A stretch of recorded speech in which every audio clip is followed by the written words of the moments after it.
In research, it's super useful. I didn't know they use Python, though. Yeah. I mean, The thing I want to say is things about deliverable string. Oh, thank God. Okay. So, we look at deliverable string.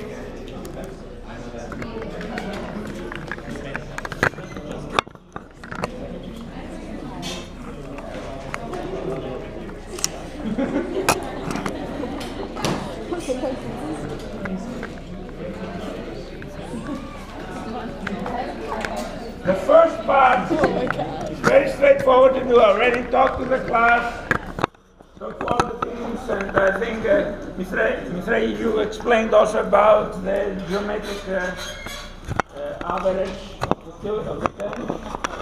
Oh, okay. Then I better explain it. Okay.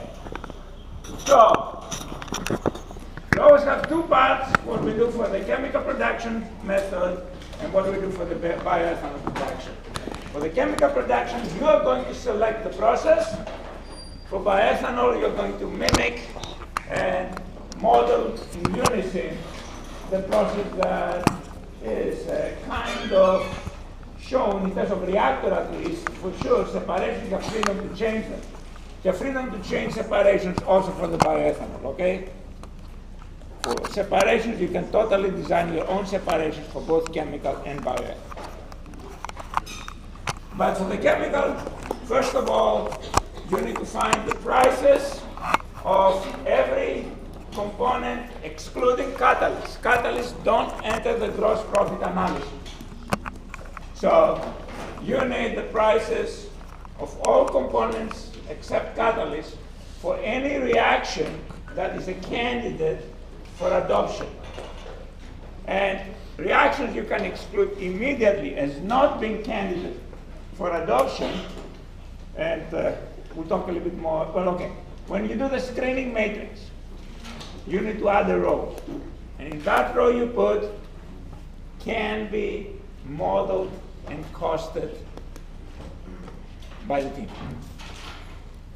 And to be able to model it, you need to have conversion or kinetic rates or something.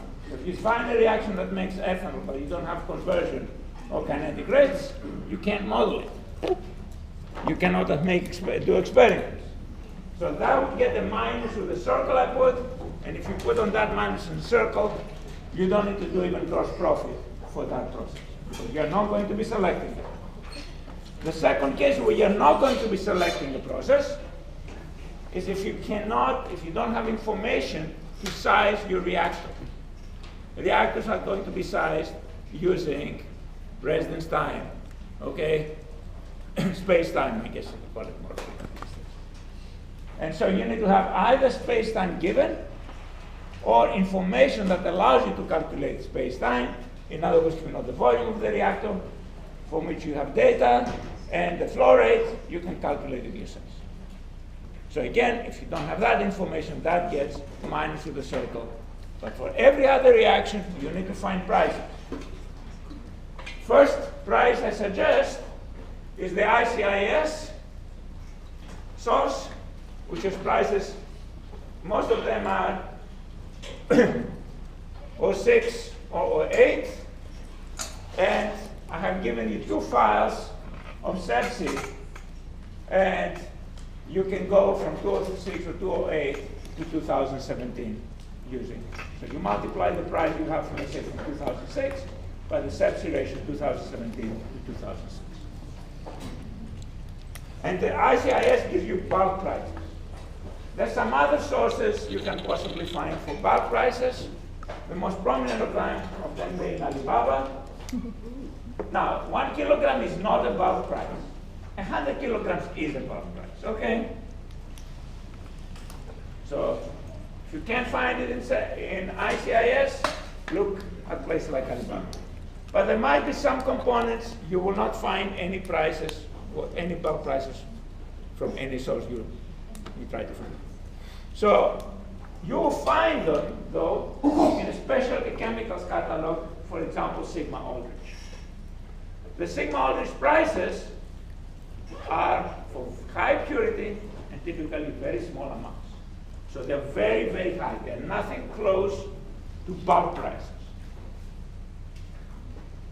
And so what you need to do, you need to have some way to estimate from sigma Aldrich prices what it might be to buy them bulk and perhaps lower purity. So what I want you to do, and I'm sorry I'm repeating to things that met with me, but what I want you to do is to get from sigma Aldrich 10 components that you also have in ICIS. So for those 10 components, calculate the ratio of ICIS price to sigma Aldrich prices. And sigma Aldrich, we have different amounts. Try to find the amount that is more closer to the amount that you need for the component you don't have a price for. So find 10 other components for which you have prices both in ICIS and in sigma Aldrich. And calculate the ratio of ICIS to sigma Aldrich. I guess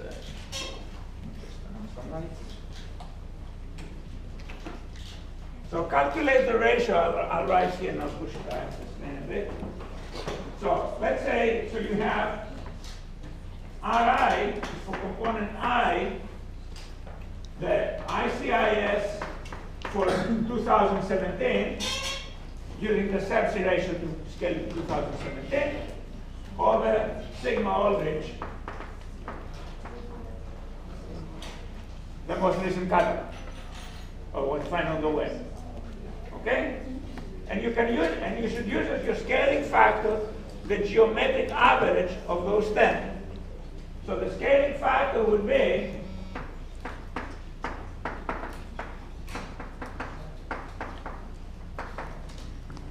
the 10th root of the product R1, R2, R2. Okay? Use the geometric average.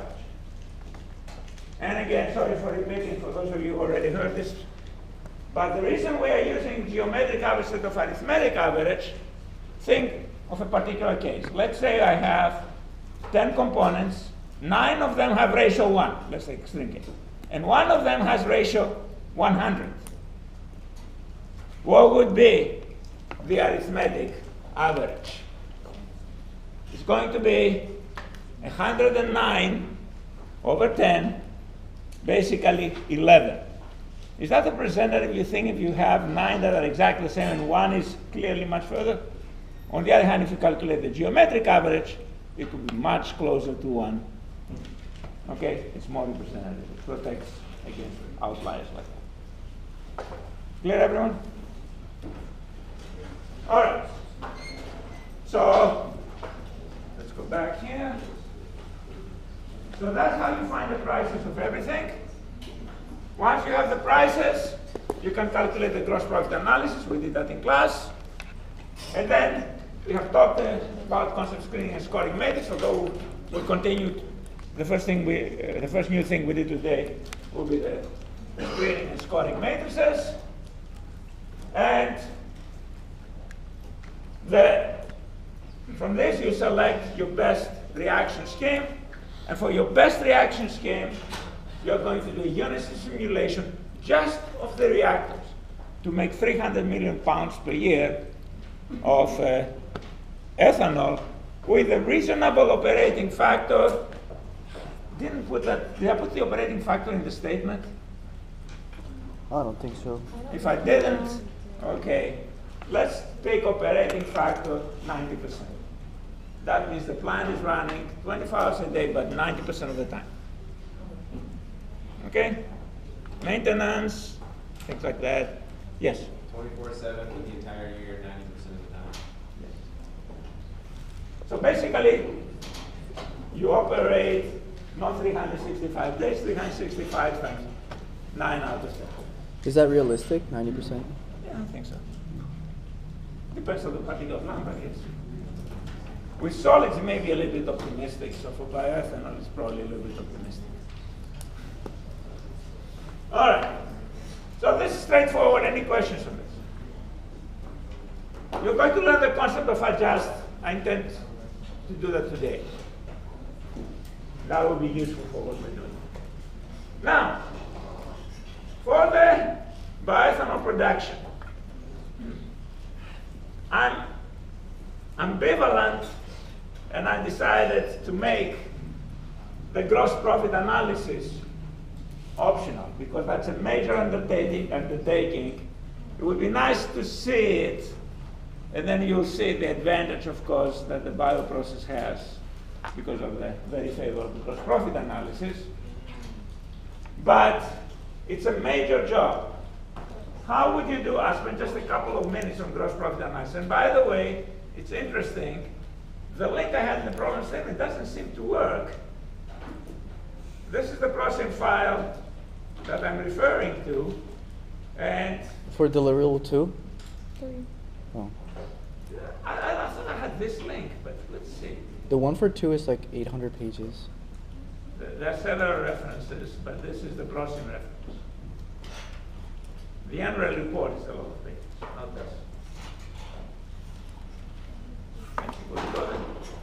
Okay, this one. Somehow when I cut and pasted from what I had typed in. All right, if you look at this, you'll see that the components of corn stover are basically, it has typical compositions, and you can see typical compositions. Here you can find that it's the percentage of cellulose and hemicellulose. Somewhere here.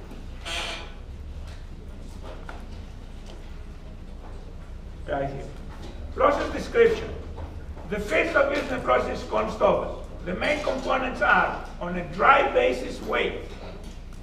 Cellulose, 37.4%, hemicellulose, 21.1%, lignin, 18%, and somewhere I found the 3.9% for acetic acid, although that I will probably ask you not to take into account. So, but you can take the corn stover to be 37.4% cellulose and 21.1% hemicellulose. Cellulose will give you mostly 6 carbon sugars, glucose. Hemicellulose gives you mostly 5 carbon sugars, xylose. By the way, glucose exists in unison. You don't need a hypothetical for glucose. Okay? If you won't find out the name glucose, think of other names of glucose. Hint, it's optically active.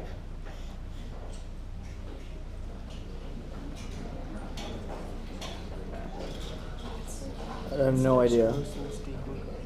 Is it? Okay. What? D-glucose. Because the D is like stands for its chirality. But then the They're supposed to find it. well, they're my team, so Oh, there you go. Yes. what is it? Well, Okay.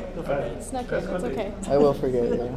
So, in the reactions list, and most things found that were, one is kind of trivial. Okay, one error is the wrong formula for cellulose, for the monomer cellulose. Okay, the other one has to do with the 3. Okay, these are the errors that I'm talking about. Is there another error? Well, depends on phosphorus? how you look, not in terms of the main things that you're going to be modeling. Don't look at the. Okay. yeah. So the phosphorus is missing? So no, there's well, yeah. They're That not was missing showing all the from components in product. something. Yeah. There But- were, yeah, I found 3 that Anyway. So you have, for example, both of the ones that had conversions the for every one of these. So let's take, for example, hemicellulose. Hemicellulose has those 2 reactions. Hemicellulose gives you 92.5% conversion into xylose, which is desirable, and 5% conversion into furfural, which is undesirable. Okay? So, you know the mass fraction of hemicellulose in your corn stubble. The one I read to you at the beginning, 21 point something, 21.1 something like that percent. Okay? That 21% was split. You can take this as reactions parallel. Okay? With those two products. So when you write an overall conversion, the sum of the two, so you can take overall conversion of the hemicellulose, oh sorry, I meant to be on hemicellulose. Where's hemicellulose? Oh, sorry. Here. All Okay. right. So the overall conversion of hemicellulose is what? 97.5%, right? Okay? But in terms of gross profit, what you would have is, you would divide by 97, the best you can do, because you can potentially recycle gross profit to spend cellulose. Not really that you'll do it here, but. And so the gross profit will be split into multiplying the first reaction by 0.925 over 0.975, and the second reaction by 0.05 over 0.975. Do you follow me? And so you add those reactions. I have to go careful. This is in moles, of course. And then at the end, you need to convert everything back to mass to find the overall result that you can use in a gross profit analysis. So this schema, I'll tell you what, just assume that corn stubble is the two fractions that we mentioned, cellulose and hemicellulose. Ignore acetic acid. Okay? But it's a lot of work. I did the hemicellulose, and I filled 3 pages. And cellulose is worse than hemicellulose. Okay? So that's why I'm making it optional. Clear? So the next thing in the deliverable is definitely the minor hypotheticals, and let's go back to the processing file, and I'll say 2 things on the hypotheticals. Because the processing file, it shows for its substance how it was modeled. Where is it? Somewhere here. Yeah, here. So, as a model, okay. Cellular bio, model this glucose. Cellulose, model this glucose. Model this water, model this glucose. So you can see how you're going to do the hypotheticals. You can see here glucose basically, and xylose is modeled as glucose. Believe it or not, xylose doesn't exist also in unisim or hysis or process. Okay, but glucose exists, not under glucose. Okay. So the other thing you need for hypotheticals is heat of formation. In the class website,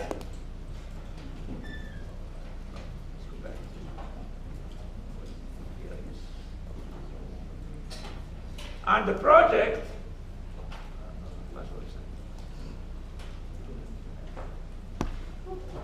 let me finish this.